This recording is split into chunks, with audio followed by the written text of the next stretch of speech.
6. The visit with Nicodemus. One evening at the home of Flavius there came to see Jesus one Nicodemus, a wealthy and elderly member of the Jewish Sanhedrin. He had heard much about the teachings of this Galilean, and so he went one afternoon to hear him as he taught in the temple courts. He would have gone often to hear Jesus teach, but he feared to be seen by the people in attendance upon his teaching, for already were the rulers of the Jews so at variance with Jesus that no member of the Sanhedrin would want to be identified in any open manner with him.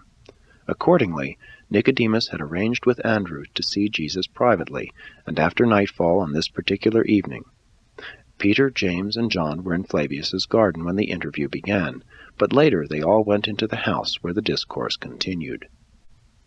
In receiving Nicodemus, Jesus showed no particular deference. In talking with him there was no compromise or undue persuasiveness. The master made no attempt to repulse this secretive caller, nor did he employ sarcasm. In all his dealings with this distinguished visitor, Jesus was calm, earnest, and dignified. Nicodemus was not an official delegate of the Sanhedrin. He came to see Jesus wholly because of his personal and sincere interest in the Master's teachings.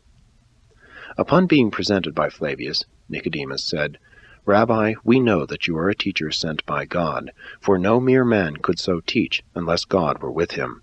And I am desirous of knowing more about your teachings regarding the coming kingdom."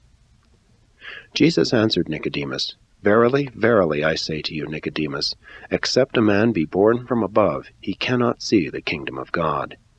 Then replied Nicodemus, "But how can a man be born again when he is old? He cannot enter a second time into his mother's womb to be born."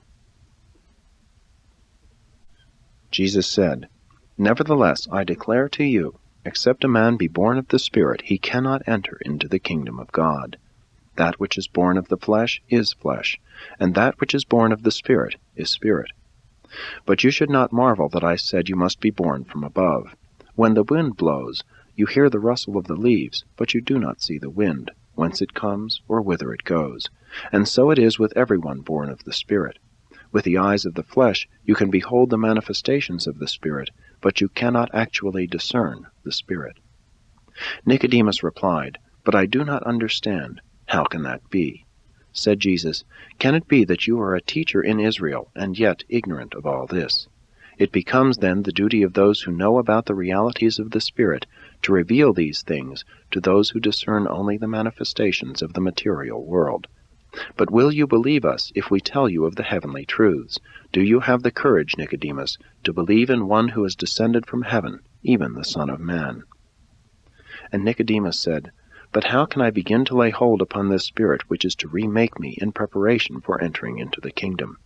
Jesus answered, "Already does the Spirit of the Father in heaven indwell you. If you would be led by this Spirit from above, very soon would you begin to see with the eyes of the Spirit. And then by the wholehearted choice of Spirit guidance would you be born of the Spirit, since your only purpose in living would be to do the will of your Father who is in heaven.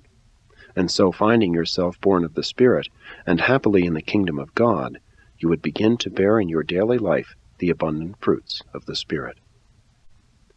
Nicodemus was thoroughly sincere. He was deeply impressed, but went away bewildered. Nicodemus was accomplished in self-development, in self-restraint, and even in high moral qualities. He was refined, egoistic, and altruistic.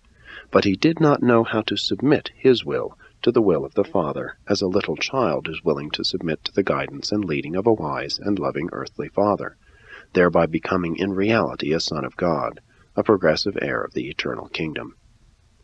But Nicodemus did summon faith enough to lay hold of the kingdom.